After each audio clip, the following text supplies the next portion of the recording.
नमस्कार, आप देख रहे हैं जन क्रांति हिंदी न्यूज बुलेटिन। युग क्रांति दल राष्ट्रीय के राष्ट्रीय अध्यक्ष सुबोध कुमार प्रसाद उर्फ सुबोध प्रसाद शाह पत्रकारों को संबोधित करते हुए क्या कहा, सुनते हैं उन्हीं की बात, उन्हीं के साथ बने रहिए जन क्रांति हिंदी न्यूज बुलेटिन के साथ।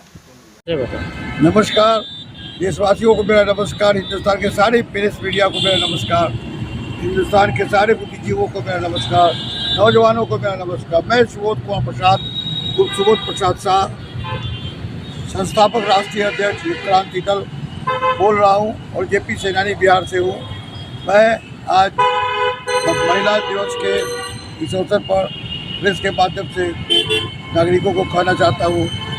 दोस्तों, मणिपुर की घटना आप लोग देख चुके हैं और वोट में ये जरूरी है, इसका भी निर्णय होना चाहिए कि क्या मणिपुर के महिलाओं के साथ न्याय हुआ। ये पूरे देश के लिए एक जागृत प्रश्न है और इस प्रश्न का समाधान ये है कि महिला ही प्रधानमंत्री हो देश का, ताकि एक नया मोड़ पर देश आ सके।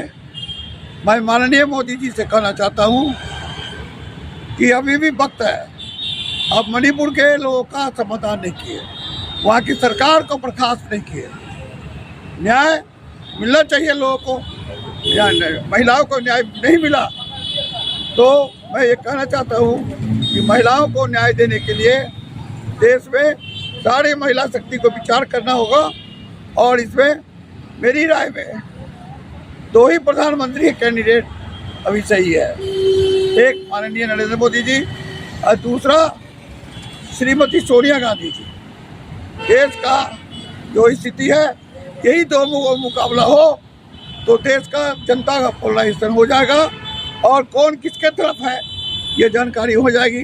दुर्भाग्य है कि प्रधानमंत्री का उम्मीदवार जो भी होता है जनता के द्वारा नहीं चुनाता है। हर पार्टी प्राइवेट लिमिटेड कंपनी हो गई है और जनता कंफ्यूजन में है। महंगाई बढ़ रही है, बेरोजगारी बढ़ रही है, भ्रष्टाचार बढ़ रहा है, देश में जितना भी घोटाला हुआ सब गंगा जी में विलीन हो गया। अच्छा, आपको ऐसा नहीं लगता कि गठबंधन का जो अभी चल रहा है माहौल पूरे देश में, गठबंधन बनाओ गठबंधन में, क्या इससे लगता है कि एक अस्थायी सरकार बन पाएगा या बनेगा या उससे कोई उचित विकास होगा क्या?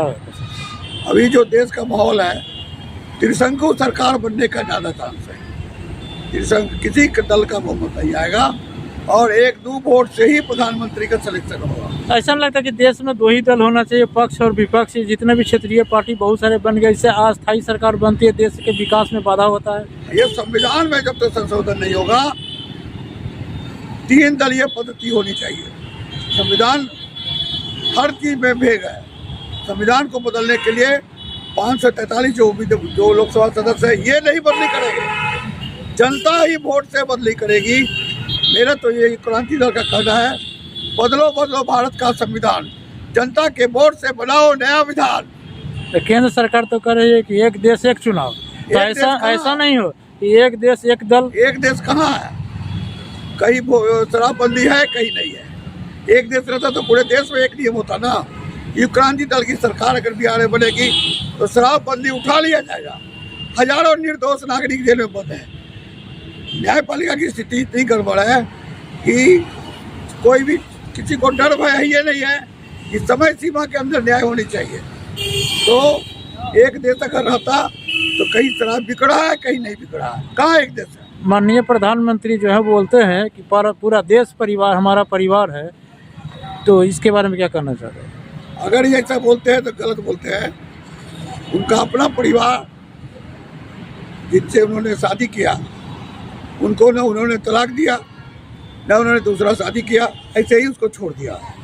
तो ऐसा नहीं लगता है कि महिला राष्ट्रीय दिवस है तो जो महिला को सम्मान नहीं, अपनी पत्नी को सम्मान से घर नहीं रख सकते हैं, तो क्या देश में महिलाओं के लिए वो क्या करें? अभी भी कहते हैं कि माननीय प्रधानमंत्री मोदी जी अभी भी विचार करिए और अपनी पत्नी को, जिनको आप बहुत दिन से छोड़े हुए हैं, सम्मान के साथ अपने घर में लाइए। तो देखिए वोट बैंक में क्या इजाफा हो जाएगा। वोट बैंक आपका बढ़ जाएगा, नहीं तो आपका प्रति ये लोगों का मन में ये संशय चल रहा है कि ऐसा मोदी जी ने क्यों किया। अभी जो चुनाव का समय आया है, इस दरमियान राजनीतिक पार्टियां सब बोल रही हैं, लोग बोल रहे हैं कि जो आयुष्मान कार्ड बन रहे हैं वो उसमें करीब करीब एक सप्ताह में 5 से 6 लाख आयुष्मान कार्ड बनाएंगे।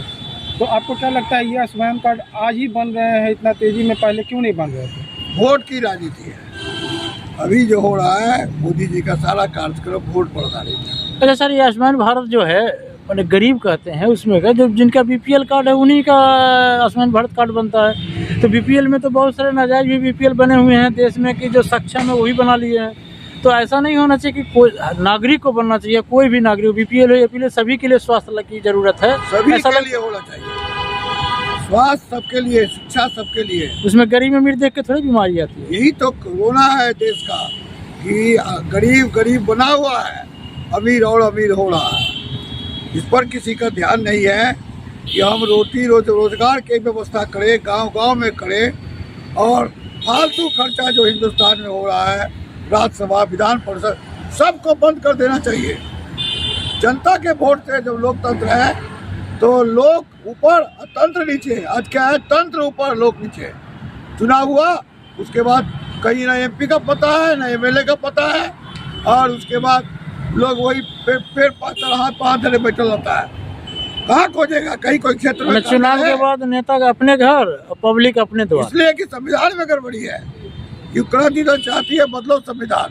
लोकसभा सदस्य का कार्यालय होना चाहिए डीएम के बगल में, बीडीओ सीओ के बगल में, थाना के बगल में, सरकारी कार्यालय स्टाफ के साथ।